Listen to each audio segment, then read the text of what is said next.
भरधाव कार विहिरीत पडली आहे। संभाजीनगरच्या कंकराळा शिवारातील ही घटना आहे। ग्रामस्थांची घटनास्थळी धावाधाव सुरू आहे। मदत आणि बचाव कार्याला सुद्धा वेग आलेला आहे। ही मोठी बातमी आपण आताच्या क्षणाची पाहतोय। भरधाव कार थेट विहिरीत जाऊन पडली आहे। संभाजीनगरच्या कंकराळा शिवारात ही घटना घडलेली आहे। या संदर्भात ताजे अपडेट देत आहेत आपले प्रतिनिधी वाल्मिक। मदत आणि कार्याला बचाव कार्याला वेग आलाय। वाल्मिक, काय ताजे अपडेट आहे? निश्चितच बघायला गेला तर जळगाव जिल्ह्यातील आणि संभाजीनगरच्या हद्दीमध्ये असलेले सोयगाव या ठिकाणी कंकरा म्हणून गाव आहे। त्या ठिकाणी एक कार जी आहे ही 1.5 ते 2च्या सुमारामध्ये साधारण खोल विहिरीमध्ये पडलेली आहे। विहीर जी आहे ही 90 फूट खोल असल्याची प्राथमिक माहिती मिळते। त्याच ठिकाणी गावकऱ्यांनी हे दृश्य बघितल्यानंतर त्या ठिकाणी गावकरी व प्रशासकीय अधिकारी त्या ठिकाणी पोहोचलेले आणि आता ती कार बाहेर काढण्याचा शर्थीचे प्रयत्न सुरू आहे। मात्र या कारमध्ये किती लोक आहे आणि किती लोक ह्या खोल विहिरीमध्ये पडलेले हे अद्याप कळू शकलेले नाही। मात्र त्याच ठिकाणी क्रेनच्या साहाय्याने आता ती कार शोधणं सुरू देखील चालू आहे। काही नागरिक जे आहे त्या ठिकाणी जे पट्टीचे पोहणारे गावकरी आहे ते देखील विहिरीमध्ये उतरल्याची माहिती मिळालेली आहे आणि कारचे काच फोडून त्या ठिकाणी साधारण जे आहे लोक आतमध्ये किती हे शोधण्याचा प्रयत्न प्रशासन व गावकऱ्यांच्या वतीने पाहायला मिळतात। निश्चित कारमध्ये किती लोक आहेत त्या संदर्भातले काही अपडेट आहे का वाल्मिक? अद्याप कार खोल पाण्यामध्ये असल्या कारणामुळे त्या ठिकाणी लक्षात येत नाहीये। मात्र कार पॅक असल्या कारणामुळे ते अंधार आहे खाली, त्यामुळे ते समजू शकलेलं नाही। मात्र जे विहिरीमध्ये उतरलेले लोक आहे ते मात्र त्या ठिकाणी शर्थीचे प्रयत्न करण्याचं सुरू आहे। थोड्याच वेळात त्या ठिकाणी जे आहे आपत्ती व्यवस्थापन विभाग देखील पोहोचणार आहे। धन्यवाद वाल्मिक ताजे अपडेट देण्यासाठी। मात्र आताच्या क्षणाची सगळ्यात मोठी बातमी आपण पाहतोय। ग्रामस्थांनी घटनास्थळी धाव घेतलेली, बचाव कार्याला वेग आलेला। मदत आणि बचाव कार्य तिथं सुरू आहे। त्याचीच ही दृश्य आपण पाहतो आहोत।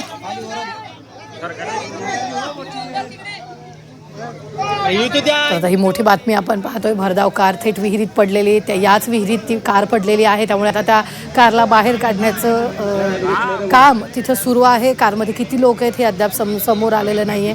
त्याचीच ही दृश्य आपण पाहतो। बचाव कार्य सुद्धा वेगात सध्या तिथं सुरू आहे। थेट ही भरधाव कार विहिरीत पडल्याचं पाहायला मिळतंय। ती पाण्यात दिसत सुद्धा नाहीये, इतकी खोल ती कार गेलेली आहे।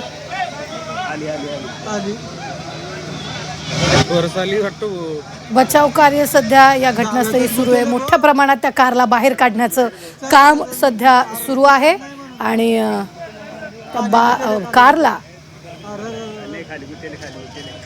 कारमध्ये किती लोक आहेत हे अद्याप समजू शकलेलं नाहीये। मात्र कार बाहेर काढण्याचं काम सध्या वेगात सुरू आहे।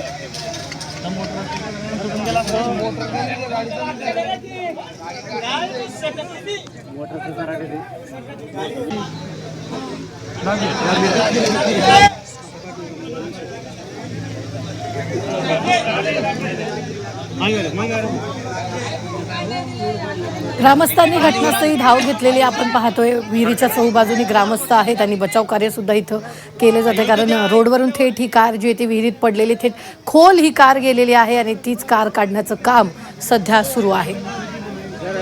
त्या कारमध्ये किती लोक अडकलेत याची सुद्धा काही माहिती मिळालेली नाही। मात्र आपण पाहतोय सध्या युद्ध पातळीवर ही कार बाहेर काढण्याचं काम सुरू आहे।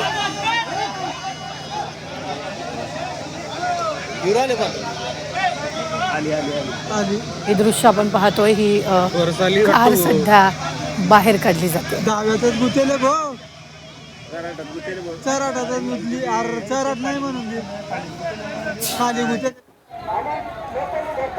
ही दोन्ही दृश्य आपण सध्या पाहतोय। नाशिकमध्ये सुद्धा कार विहिरीत कोसळली होती, तर दुसरीकडे आता ही आजची ही घटना आहे। संभाजीनगरात सुद्धा कार विहिरीत कोसळलेली आहे। जी नाशिकमध्ये कोसळली होती त्या कारला बाहेर काढण्यात त्याचवेळी यश आलं होतं। मात्र आत्ता संभाजीनगरात युद्ध पातळीवर कार बाहेर काढण्याचे प्रयत्न सुरू असल्याचं पाहायला मिळतंय। नाशिक आणि संभाजीनगरची ही दोनही दृश्य